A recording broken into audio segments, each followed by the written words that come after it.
El Señor esté con todos ustedes. Lectura del Santo Evangelio según San Lucas. Gloria a ti, Señor.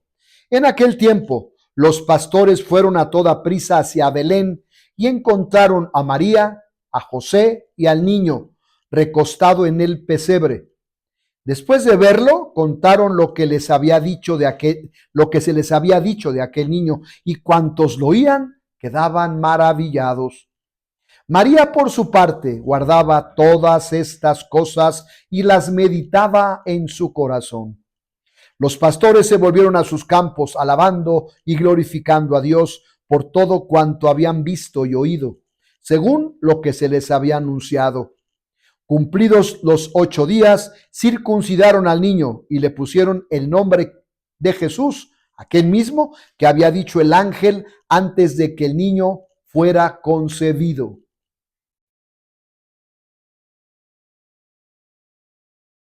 Palabra del Señor.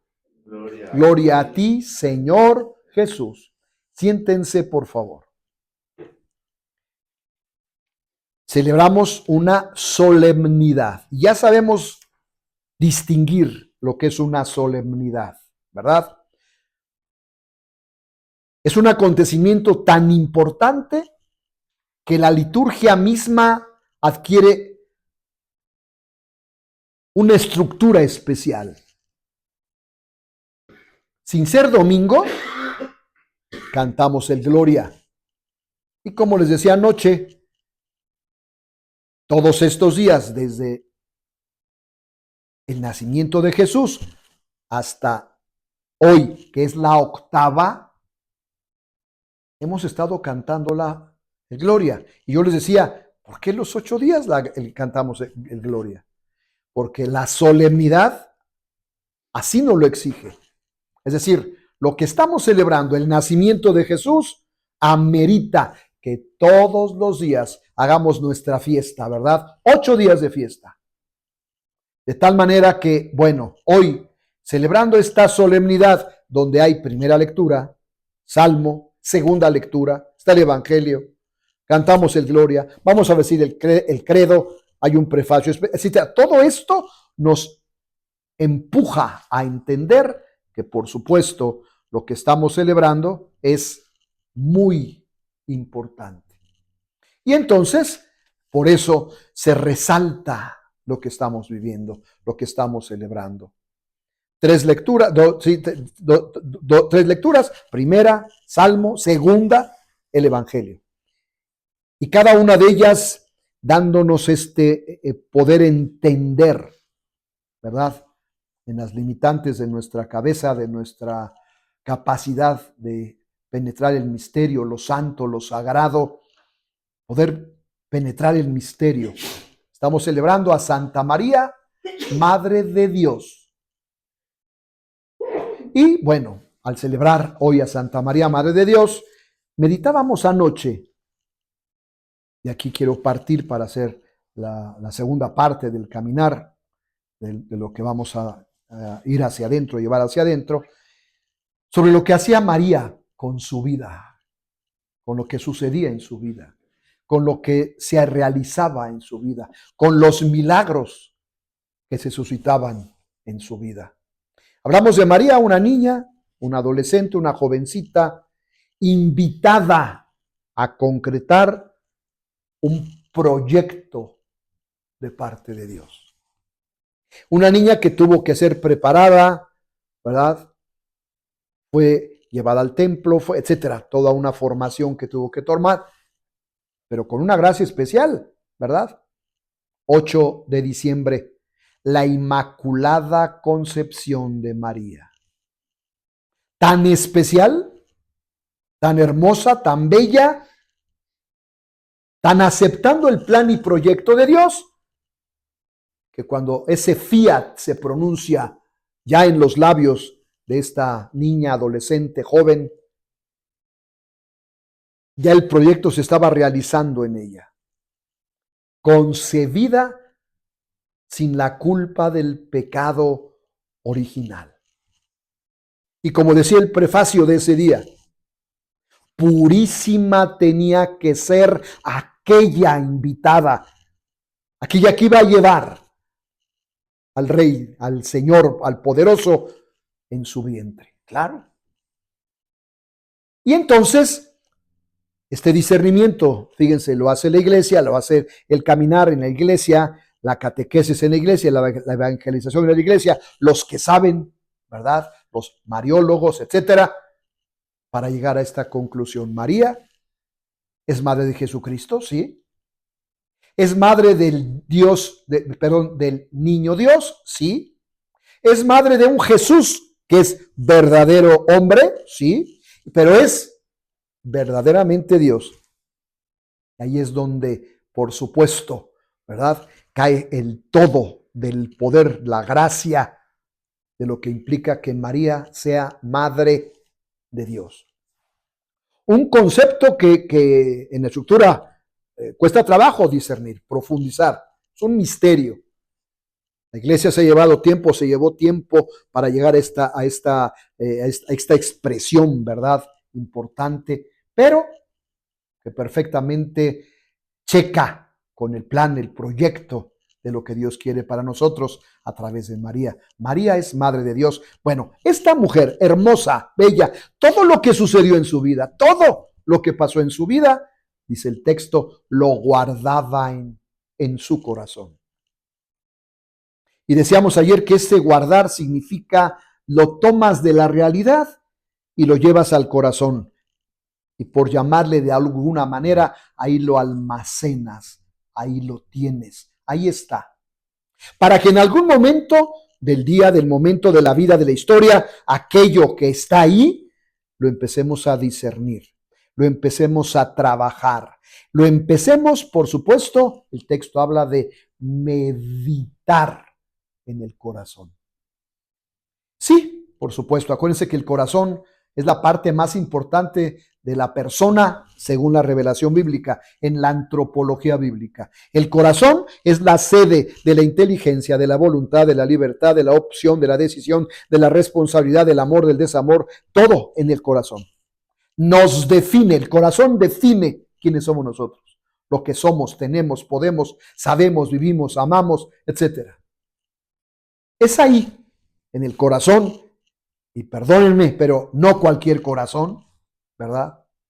Por eso en la ejaculatoria decimos Inmaculado Corazón de María, unido al Sagrado Corazón de Jesús. Claro, un corazón purísimo, un corazón bello, un corazón hermoso, un corazón, ¿listos? Limpio, donde recibe estas noticias, estas buenas nuevas, estos acontecimientos, los guarda en el corazón y luego los medita, los va llevando. Y en alguna ocasión les había dicho, o cada año les digo, que si yo pudiera escribir un libro sobre la Virgen María, ese es el nombre que yo le pondría. Si el corazón de María hablara, puntos suspensivos. ¿Qué nos diría? ¿Qué nos contaría?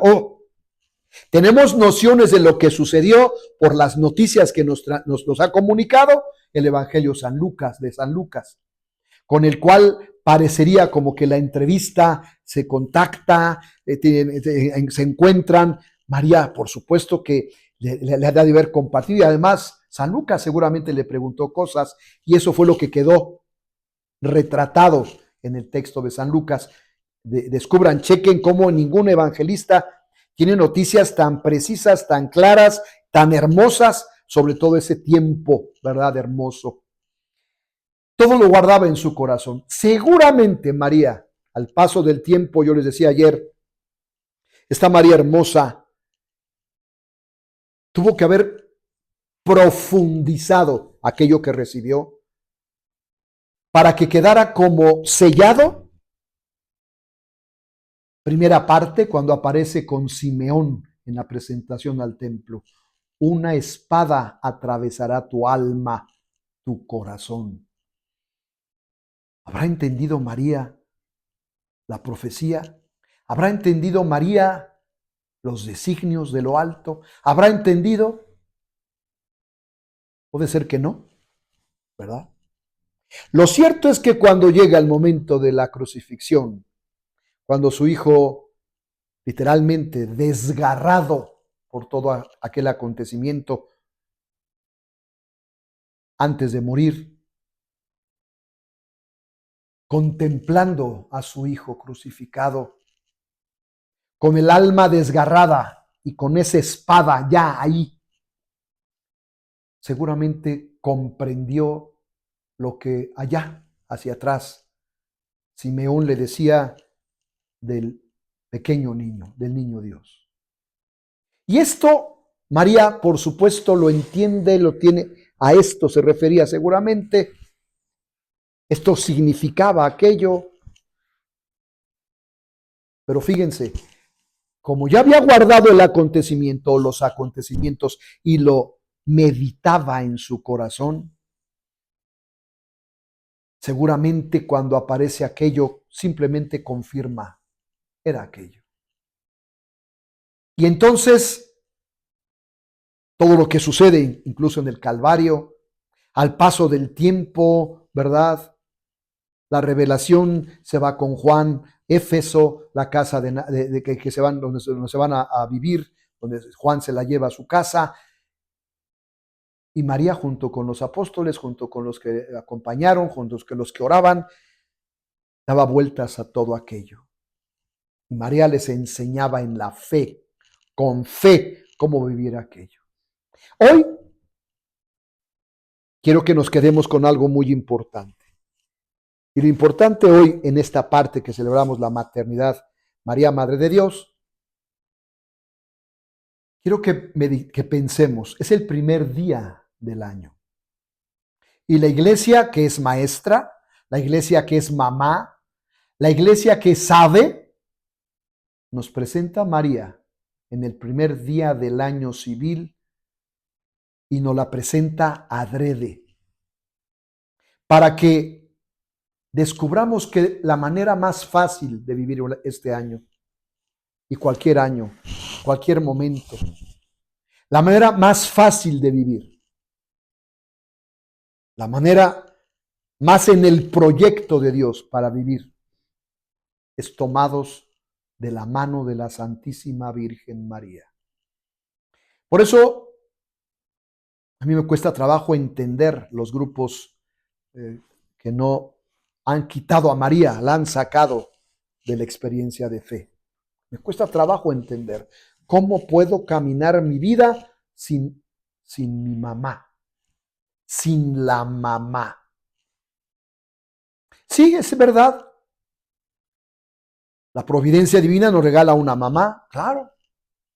De ella provenimos, aquí estamos. Pero la vida de fe, la vida de la exigencia, la vida del caminar en batalla, o me tomo de la mano de María, o literalmente no voy a comprender, no voy a entender. Y corro el riesgo de salir en pleito con Dios, con la vida, con la historia, con todo, cuando las cosas a veces no resultan. Pero ¿sabes qué? De la mano de María es más fácil. De la mano de María se vive con más confianza. De las manos de María, que nos enseña a vivir en la fe, de las manos de la Virgen María, nos invita, nos empuja a vivir en la sabiduría. ¿Sí? Jesús es la sabiduría, hay una virtud de la sabiduría, pero María también es la sabiduría. Yo los invito a tomarnos de la mano de la mamá, a decirle a esta mamá hermosa: sí, María, yo quiero tomarme de tu mano. Tómame tú de la tuya. Tómame de tu mano. Y hoy, casi,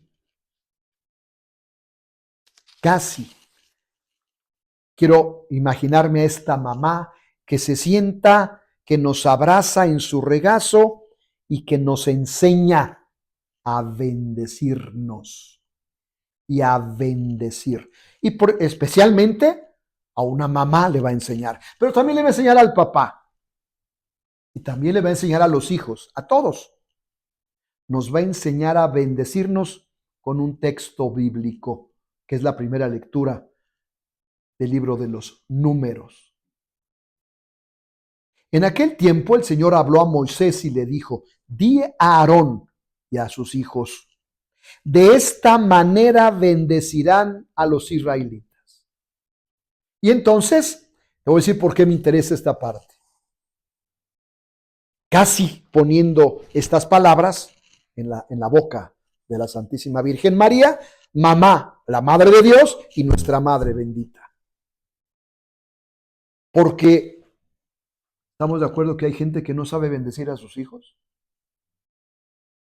¿Cuántas veces no me lo encontré yo en la parroquia, que a la quinceañera, al que hacía su primera comunión, al de la boda, al padrino, a la novia, al novio, etcétera? Bendigan, por favor, a la novia, bendigan al novio, bendigan al niño, bendigan a la niña. Y literalmente los papás, entre que qué hago, entre que qué digo y entre que cómo le hago. Y por eso el texto es una revelación. Estamos en el libro de los Números, estamos en el Antiguo Testamento, pero una bendición que trasciende en el tiempo y en el espacio. Y yo hoy te digo en el nombre de Jesús que esta bendición tiene poder. ¿Por qué tiene bendición esta bendición? Primero, porque es una bendición. Siempre una bendición imprime un poder. Segundo, es un texto bíblico. Estamos de acuerdo que decimos muchas oraciones o podemos decir muchas oraciones, pero no todas son bíblicas. Cuando yo tomo el texto de la Sagrada Escritura, lo saco y con él realizo lo que el mismo texto me está diciendo, bendice así a los israelitas, bendice al pueblo de Dios, bendice a tus hijos, bendigas el esposo a la esposa, la esposa al esposo, los padres a los hijos. Entonces esto adquiere otra dimensión con un sello especial. Y entonces, tú imagínate, ¿verdad? Que María conocía este texto, seguramente lo conocía, y seguramente pudo haberlo usado tranquilamente, ¿verdad? ¿Cómo podemos bendecir a nuestros hijos? Ok, antes de bendecir a los hijos, vamos a aprender a bendecirnos con este texto nosotros mismos. Nosotros para nosotros. Listos. Entonces, fíjate, lo único que hay que hacer es mover el tiempo, ¿verdad? De los verbos que pudieran aparecer en el texto de Números 6. Listos. El texto dice, el Señor te bendiga y te proteja. Primera parte. Segunda, haga resplandecer su rostro sobre ti y te conceda su favor. Segunda parte. Tercera, que el Señor te mire con benevolencia y te conceda la paz. Es un texto impactante, de poder, de batalla, de lucha, del poder de Dios en nosotros. Porque estamos pidiendo que el Señor, estamos en el Antiguo Testamento, Yahvé, el Señor de los ejércitos, el eterno, el poderoso, etcétera, el Padre, Abba, nos bendiga. Y entonces, para nosotros, a nivel personal, movemos tiempos, etcétera. Listos. El Señor me bendiga y me proteja. Van repitiendo ustedes. El Señor me bendiga y me proteja. Haga resplandecer su rostro sobre mí y me conceda su favor. Fíjate lo que estás pidiendo, El Señor me mire con benevolencia y me conceda la paz. Sí, el texto está hecho para bendecir a otros, pero bueno, estamos de acuerdo que no pasa nada si aplicamos el texto. Me aplico el texto primeramente a mí. Ok. ¿Se acuerdan cuando hicimos la oración de sello que yo les sugería, les pedía? No selles a nadie, sino te sellas primero tú. Ok, algo así te sugiero para esta oración. Tú bendícete con esta oración antes de cualquier bendición que vayas a hacer. El Señor me bendiga y me proteja. Haga resplandecer su rostro sobre mí y me conceda su favor. Señor, me mire con benevolencia y me conceda la paz. Amén. Ok. Antes de bendecir a cualquiera de los tuyos, levanten su mano derecha. Me van a bendecir a mí con este mismo texto. Acuérdate, solamente no te pongas a bendecir a la persona, a tu vecina que no la conoces, al otro que trabaja situaciones que no son de Dios, etc. Tú, lo tuyo, a los tuyos, a tu familia, tú, ok. Y por supuesto, sacerdotes y religiosos, ahí caben todos los que quieras bendecir. Ahora, levanten su mano y me van a bendecir. ¿Listos? El Señor te bendiga y te proteja. Segunda cruz. Haga resplandecer su rostro sobre ti y te conceda su favor. Que el Señor te mire con benevolencia y te conceda la paz. Punto. Ok. Es un sacerdote, es una religiosa. Vas a decir su nombre. Todos. Padre Salvador Herrera. El Señor te bendiga y te proteja. Haga resplandecer su rostro sobre ti y te conceda su favor. Que el Señor te mire con benevolencia y te conceda la paz. Pero fíjate, primero te sellaste tú, o te bendijiste tú. Pues ya me puedes bendecir a mí. Ok, ahora sí. Lo puedes hacer en individual o lo puedes hacer plural si tienes muchos hijos. Si tienes 10 hijos, probablemente te tardes un poquito más si lo haces a nivel personal para cada uno. Pero después a todos juntos los puedes bendecir. ¿Verdad? Vamos a suponer que tienes un hijo o una hija. Lo puedes bendecir. Igual que el sello que hemos hecho con la sangre de Cristo, tú puedes bendecir a alguien que está ahí o que no está ahí. Que vive a la otra casa, es familiar tuyo, o que está en Japón. Estamos de acuerdo que la bendición no tiene límites, no tiene peros, no tiene barreras, porque es el Espíritu el que realiza la oración. Y para el Espíritu no hay límite, no hay posibilidad de no llega, no toca, no hace. Eso no puede ser. Entonces, si tu hijo está ahí, tu hija está ahí o no está ahí, tú lo vas a bendecir. Tráelo a tu mente. Digan el nombre de uno de sus hijos, el que quieran. Juan, Pedro, etcétera. Todos. El Señor te bendiga y te proteja. Haga resplandecer su rostro sobre ti y te conceda su favor. Que el Señor te mire con benevolencia y te conceda la paz. Ahora en plural. El Señor los bendiga y los proteja. Haga resplandecer su rostro sobre ustedes y les conceda su favor. Que el Señor los mire con benevolencia y les conceda la paz. Punto. Yo quiero invitarlos a algo. El texto, sáquenlo. Diferencien las tres partes de la bendición. Porque bueno, ya nosotros acá lo hacemos 3 veces, pues es el Padre, el Hijo y el Espíritu Santo en la bendición. Hazlo todos los días. Bendícete todos los días. Bendícelos todos los días. ¿Van a entrar a la escuela ya? ¿Otra vez van a regresar? Atentos ahí. Tú vas a ver el efecto del poder de la oración, pero es una oración bíblica, ya te dije, que tiene poder, por lo tanto, un poder especial.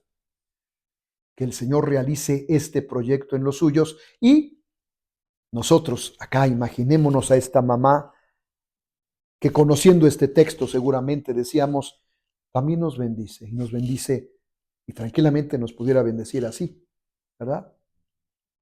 Una mamá atenta.